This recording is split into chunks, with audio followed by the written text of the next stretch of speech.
Nami kodwa siyahlala msalwa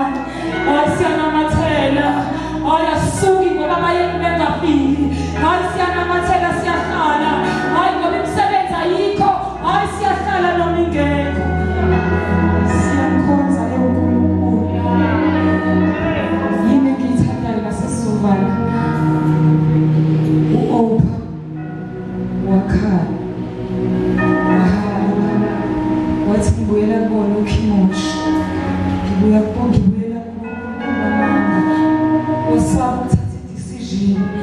ukuthi ahambe nentanga yakhe ngoba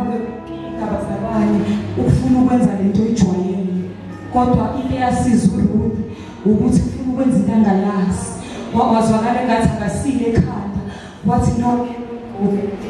mina ngizoya kuNkulunkulu kaMamezana angimazi naye ngiyaxoxelwa nje naye angangekho mhla kwenzeka imangaliso ngangingekho mhla elungayinyoka ehlane bexoxelwa nabo bathiwa uMose akakhe inyoka yethusi bonke ababheka phezulu mayibalume isezansi yena unosinda obuka phezulu yami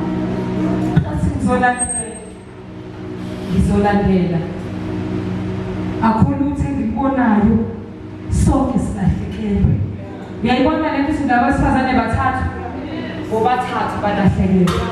Akekho